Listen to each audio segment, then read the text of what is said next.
There's really important questions that we have from Scripture, important topics that we're not going to exhaustively dig through right now, but here's my take on it.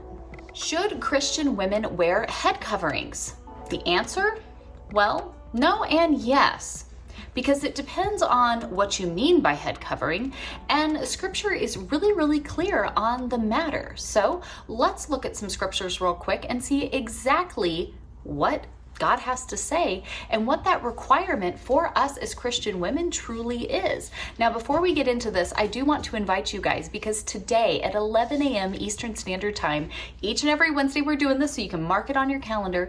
We are doing a live right here on the Heavenly Minded Home channel, a time to come together in prayer, gathering with believers all around the world who are able to join in and lift up your requests. So it's already linked down below. If you guys want to go and click on that, you can click to get notified when we begin. Leave your prayer request and join us as we come together as a body of believers and lift one another up. So what does Scripture have to say about head coverings? Let's see.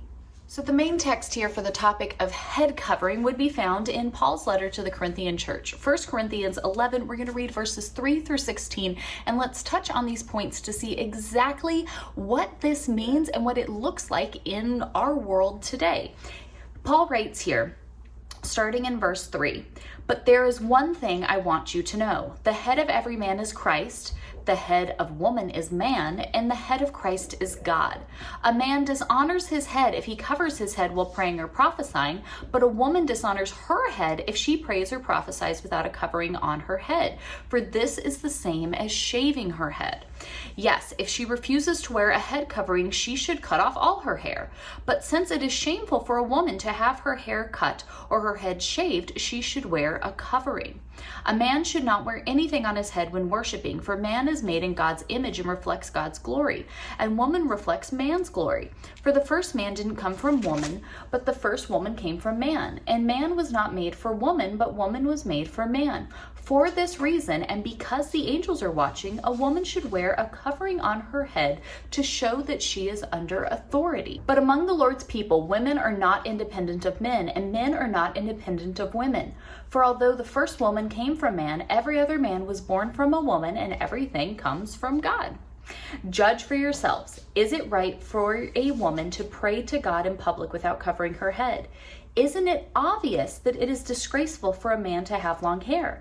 And isn't long hair a woman's pride and joy? For it has been given to her as a covering. But if anyone wants to argue about this, I simply say that we have no other customs than this, and neither do God's other churches." So this is this area that we see the topic of a head covering come up, and you have many that say, well, did you not see there, clear as day, it means that women need to wear hair coverings. Like, obviously you have to have your head covered. Okay, it does say that, but we need to remember that when we are reading the epistles, we are reading someone else's mail. Okay? In everything that we read in Scripture, first and foremost, we need to understand the purpose, the setting, the who, the why, the what of the book we're reading. We need to keep everything in its context and not just kind of pull single verses, but take everything, the totality of Scripture, and understanding who wrote it, who they wrote it to, what the purpose was, what's the context, what's going on here. We know that this was a letter written to the church in Corinth. Paul was writing this letter to address specific issues and things going on within that body of believers. One of the really big things that we can look at historically through this is the island of Lesbos, which, where do you think we get the term lesbian? It comes from that there. There was a huge movement going on at the time, not very different from what we see in our world today, of women who were rebelling against that kind of structured order of life where women get married and men are in charge. Even not looking at this religiously, that was what you saw in the culture then. These women would show as their signs of kind of living against that, shaving their heads, cutting their hair really short, things to make them not look feminine and like a woman anymore, no ladylike, appearance. but instead to show their outward signs of rebellion to that kind of structure and order. Paul here is talking about God's structure and order. He's not giving just mere instructions of what we wear on our heads, which culturally, yes, head coverings have been something that are used culturally since ancient days and still in modern times here as well. But that's not necessarily what he's talking about. This isn't just a simple, are men wearing hats or women wearing coverings? That's not really the point. The point here that we saw in the beginning was the structure and order of the headship of every man is Christ, head of woman is man, and the head of Christ is God. He's starting with that, and that's really the point. Woman's covering is her hair. We even see that, right? We have to continue to see that in verse 15. For it has been given to her as a covering. The point here that we're seeing is that God has a headship and an order. Men should look like men, right? It says, isn't it obvious that it's disgraceful for a man to have long hair? Men should look like men, appropriate to their culture, their people, right? Everything. Women should look like women. We should not be shaving our heads to try to look like men. Right? That's the difference here with all of this. And he's saying that if your head has been shaven, maybe you are one of those women who was rebelling against, you've shaven your head, right? You've done that. And now you've come to the saving knowledge of Christ. And you've written going, what do I do? Because I've been in rebellion against this. And now here I am. And he's going, yes, put a covering on. Because if I were to shave off my hair, I no longer have my covering, and my hair has been given to me as a covering. And we can confirm this because, number one, we don't see this topic of women wearing a covering anywhere else. And then if we even continue on in one of Paul's other letters, right, I find this incredibly fascinating, because if we go over into 1 Timothy, go to chapter 2, and let's look at verses 9 and 10. I find this very interesting, right? We want to make sure that we're understanding. Yes, can we learn from the letters? Absolutely.